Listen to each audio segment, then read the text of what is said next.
You see, this is where I geek out. Sand, silt, and clay. This is our potting mix. So let's talk amendments. What's going on, everybody? Welcome to Outdoor Homegirl. I'm Chris, and I'm a gardener growing out of Zone 7B in Jersey. And today's video, we are talking about soil basics for you beginner gardeners out there. This is the stuff that I wish I would have known about when I was a beginner gardener. We're talking about what soil is, what it's made of, what it does, the difference between potting soil versus garden soil, and stay tuned because I'm also going to share with you my own DIY potting soil recipe that I use for all my containers and grow bags. If you're interested in this type of content, please hit like, please hit subscribe, and let's just jump right into the video. In order to understand what your soil goals are, it helps to first understand what your plant needs are, and they're not that much different than us. Just the same way we need food, water, and shelter, oxygen's kind of a given. Plants have those same needs too. So if our plant needs water, nutrients, oxygen, and a stable place to anchor, that's going to mean that we need a soil that is moisture retaining, but also drains really well so that water can run through the soil, but also drain out if there's too much water. We also want it to be breathable, have some oxygen, and we want it to have nutrients. So, what's in soil that makes it so habitable for our plants? Well, it's about 45% inorganic minerals like sand, silt, and clay. It's also about 25% water and about 25% oxygen. That remaining 5% is for organic matter, and we'll get into all of it. Now, the structural components of soil are those inorganic minerals, sand, silt, and clay. And don't get tripped up on those, they just reference different particle sizes of rock because they're all rock. It's all rock. It's just different particle sizes of rock. But each of those different particle sizes makes it better suited for different purposes within the soil. For example, sand is large, gritty, it is non-porous, it doesn't hold on to any nutrients, it's really terrible at holding on to moisture, but its size and texture make it so that when put close together, they form pockets of space. And in soil, that means space for our roots to push through. It also means aeration. It also means great drainage because water can rush right through it. Silt, on the other hand, is super fine. It's a lot like flour or baby powder. Because of its very fine size, it fills up space, unlike sand, meaning that it's not so great at drainage. But it's full of nutrients and it's really great at moisture retention. And finally, there's clay. And clay is the most ultrafine particle size of soil that there is. And like silt, it can really pack in very close together. Without any moisture being around, it's really like dust.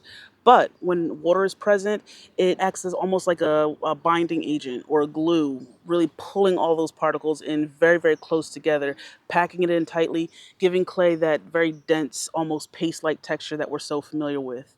Clay is also really great at holding on to nutrients, but because it packs in so tightly, it's not great at drainage at all. Now, on their own, each one of these would be terrible for our garden plants. But when put together, in balanced composition, you have what is called a loamy soil. A loamy soil is just that sweet spot when sand, silt, and clay are in roughly equal balance, and you have a soil that is porous enough to have air, it has great drainage, it is moisture retaining, and full of nutrients.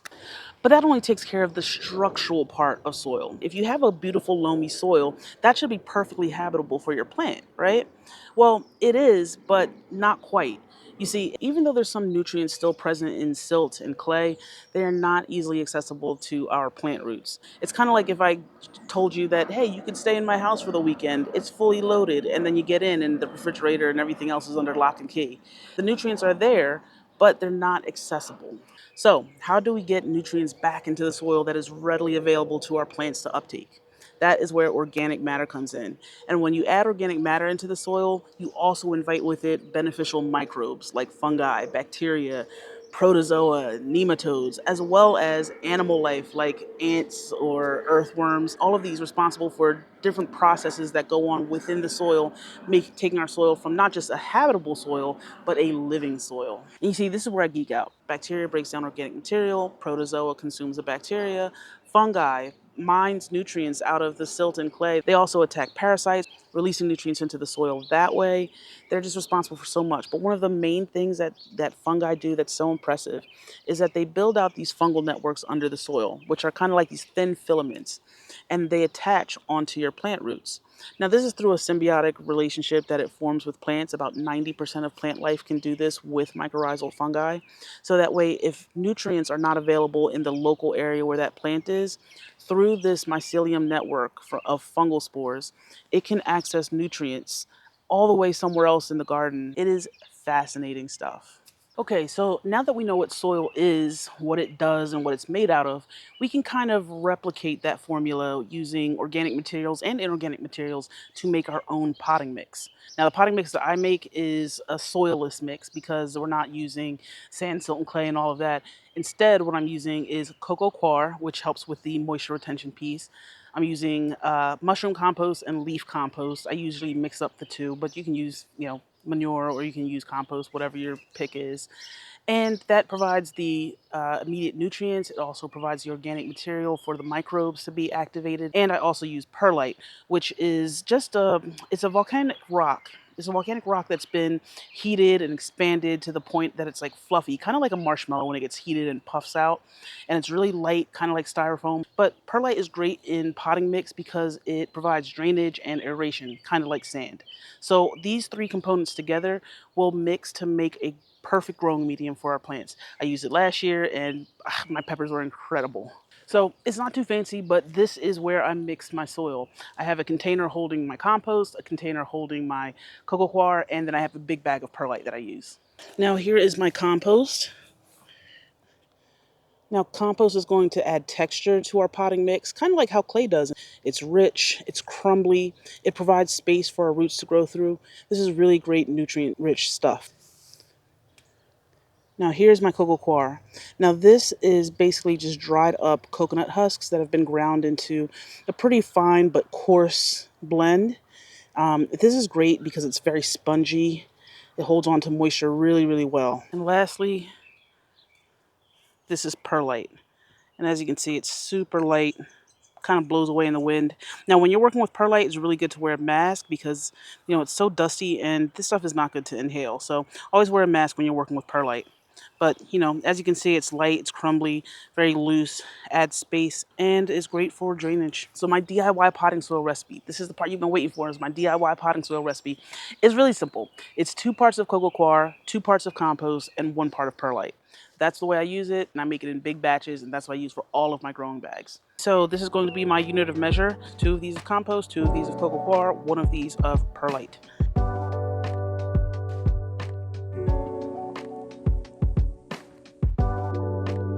And then we're just going to mix this up.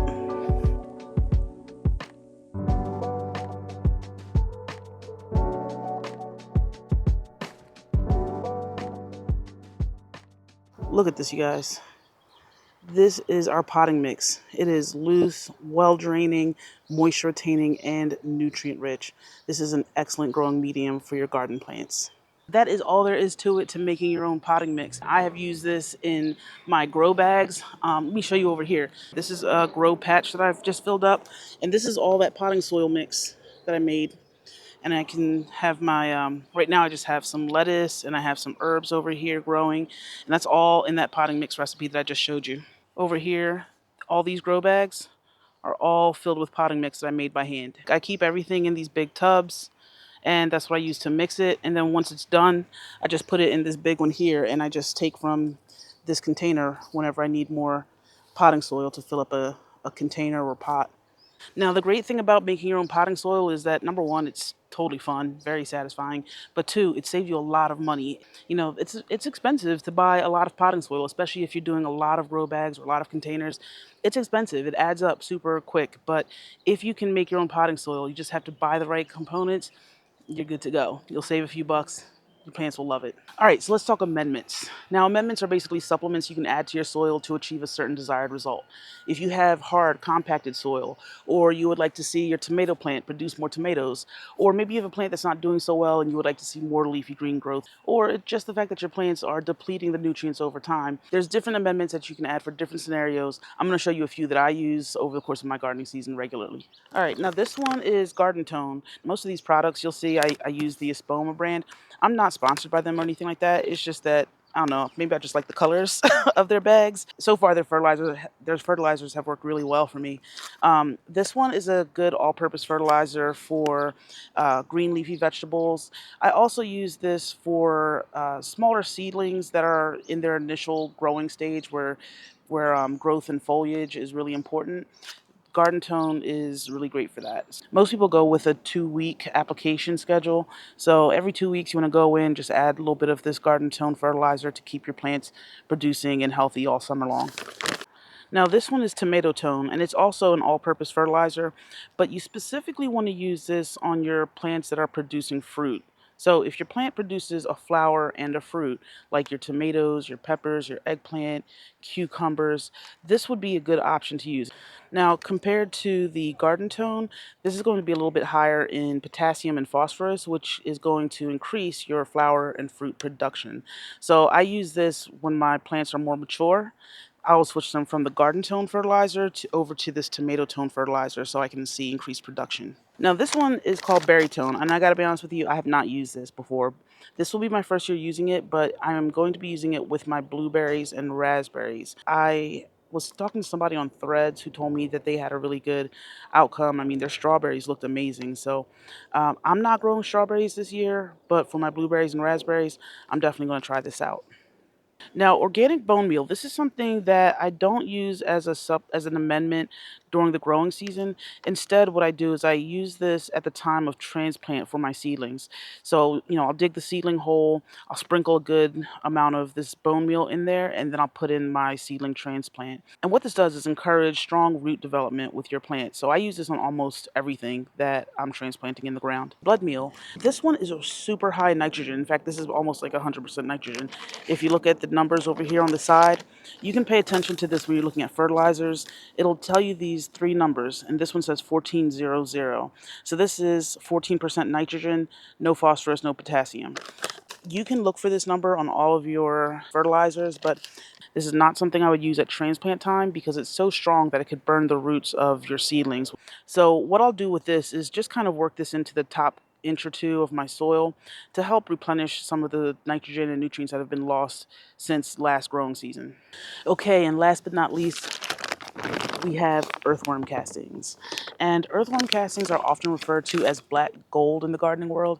Now, it's basically earthworm poop. As the earthworm eats and consumes organic matter and it goes through its digestive tract, it basically converts that organic matter into the perfect meal for plants. It's rich in nutrients. It's also a slow release fertilizer, so those nutrients aren't available all at once. They slowly release over time. It's also very gentle so that you can use this when you're transplanting young seedlings. It's not going to burn their roots. It also can improve soil structure by inviting those beneficial microbes back into the soil as well. And another thing is that in some cases, it even works as a pest deterrent for certain pests. I can't remember which ones, but I know it does. So black gold is great all around. You can use it in the garden at any time, but it's also really great at transplant time and totally safe and organic. Now, over the course of the time, whether you're in-ground gardening or raised bed gardening, that soil can get compressed over time. You have rain beating down on it, you have birds and squirrels, jumping on top of it, and that soil can get compressed over time and squeeze out some of the oxygen, leading you to have something like a compacted soil. A lot of gardeners are tempted to start digging it up or tilling it and trying to fluff up the soil to add air back into it, but that's exactly what you're not supposed to do. What you should do instead is add a good thick layer of compost to the top of your soil. That in itself will add beneficial microbes back into the soil, which again will start working in the soil to break down nutrients, break down minerals, and make the soil aerated. Adding that organic material also invites things like earthworms into your soil. Earthworms aren't just a great presence for the earthworm castings that they provide, they also are just in there, writhing throughout the soil all day, breaking it up, carving through it. So always think about adding organic material into your soil. And another great thing about organic material is that you can also just create compost yourself, save your food scraps. Just have a place to dump it, let it compost over time, and you have free compost to add to your soil. All right, you guys, that does it for me. I have shared all that I could share about soil and potting mix and amendments. What interesting facts do you have about soil that all the rest of those gardeners should know? Please tell us in the comments below. I hope this video was helpful. If you liked it, please give the video a like. Please subscribe if you like more content or if you want to just see more gardening stuff that I'm doing. Thanks so much for watching, guys. I will see you on the next video. Bye.